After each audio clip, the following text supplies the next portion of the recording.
Sr. Presidente, e em primeiro lugar, e em nome do Grupo Parlamentar do PSD, gostava de cumprimentar o Sr. Ministro, a Sra. Secretária de Estado, Senhoras e Senhores Deputados, e começava por dizer o seguinte. O Sr. Ministro não tinha, antes de estar no Governo e também ter sido eleito deputado nesta legislatura, qualquer experiência política, mas da sua intervenção inicial devo dizer que fez uma aprendizagem muito rápida.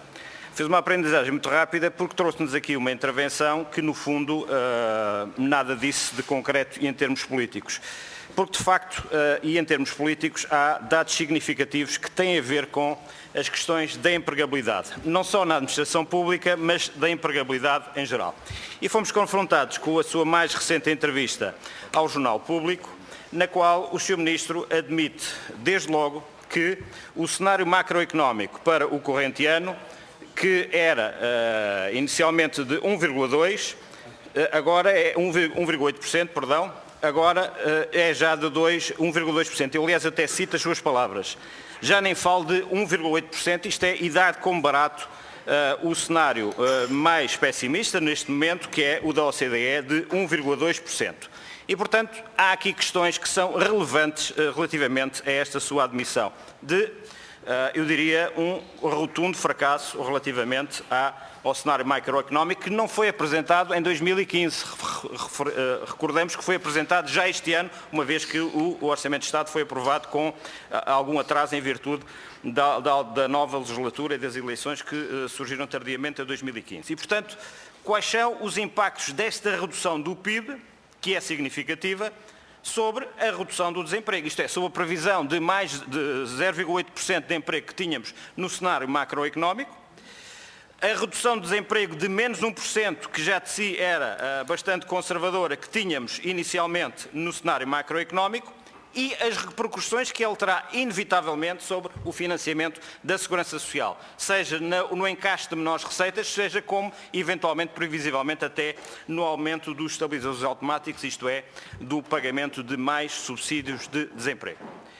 A segunda questão tem a ver com, ou o segundo grupo de questões, melhor dito, tem a ver com a questão da redução das 40 para as 35 horas na administração pública, que estamos a 48 horas de se concretizar. Poderemos tirar aqui alguma conclusão que esta redução significa que o mesmo trabalho que era feito por trabalhadores em 40 horas será feito pelos trabalhadores, pelo mesmo número de trabalhadores em 35 horas. Não deixa de ser um pouco curioso esta admissão. A segunda questão tem a ver com as questões que foram levantadas pelo Sr. Presidente da República quando da promulgação do referido diploma. Isto é, ele fala na questão da norma travão e na questão do princípio da igualdade, que poderá estar ferido, relativamente aos trabalhadores com o contrato individual de trabalho. Isto é, os trabalhadores da administração pública com contrato individual de trabalho não reduzirão de 40 para 35 horas, mas manter-se-ão a trabalhar 40 horas. E se, relativamente à norma travão, se é compreensível que um conjunto de trabalhadores, eu dava-lhe um exemplo, por exemplo, um professor do ensino básico e secundário, que tem um horário não letivo, que fazerá no total 40 horas e passa a 35 horas, não terá uma alteração significativa nos termos orçamentais. Por seu turno, por exemplo, um enfermeiro que assegura 3 turnos, ou os enfermeiros, a classe dos enfermeiros que asseguram 3 turnos diários de 8 horas, que passarão a ter para as 35 horas de assegurar apenas 7 horas, temos aqui um gap de 3 horas. Isto é, como não acreditamos que, por exemplo, um paciente nos cuidados intensivos fique sem assistência durante 3 horas por dia, como é que resolve este problema? Pagando horas extraordinárias e aumentando por essa via a despesa, ou contratando mais enfermeiros e aumentando também por essa via a despesa e pondo em causa a questão da norma travão que é apontada pelo Sr. Presidente da República.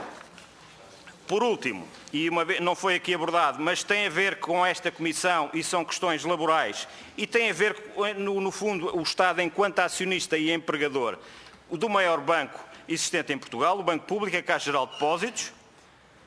E, enfim, é sabido que está em negociação em Bruxelas com a Direção-Geral da Concorrência o aumento do capital relativamente àquela instituição e todos nós sabemos que, e isso é inevitável, que reestruturações na banca significam inevitavelmente e sem margem para dúvida uma redução no peso laboral daquela instituição.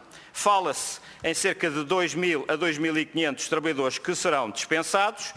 Eu sei que está em negociação, o Governo tem, de alguma maneira, blindado este dossiê relativamente à comunicação social e à opinião pública. No entanto, há questões que são faladas. Um financiamento que se situa algures entre os 4.000 a 5.000 milhões de euros e um despedimento, como disse, de cerca de 2.000 a 2.500 trabalhadores, para além do encerramento de balcões, portanto, redução da rede da Caixa Geral de Depósitos. E, portanto, as questões concretas que aqui temos, até porque esta Comissão, há bem pouco tempo, fez audições relativamente aos despedimentos no novo banco, é quantos trabalhadores é que o Governo prevê que sejam dispensados da Caixa Geral de Depósitos e, já agora, quantos balcões também é que prevê que sejam encerrados.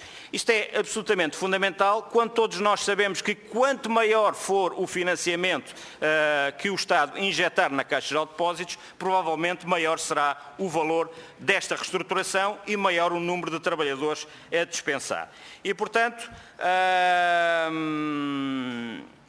nós somos favoráveis, devo dizê-lo, a um financiamento público da Caixa Geral de Depósitos e que a Caixa Geral de Depósitos permaneça pública. No entanto, temos perfeitamente consciência que o financiamento deve ser exatamente na proporção daquilo que a Caixa Geral de Depósitos necessita para o seu aumento de capital.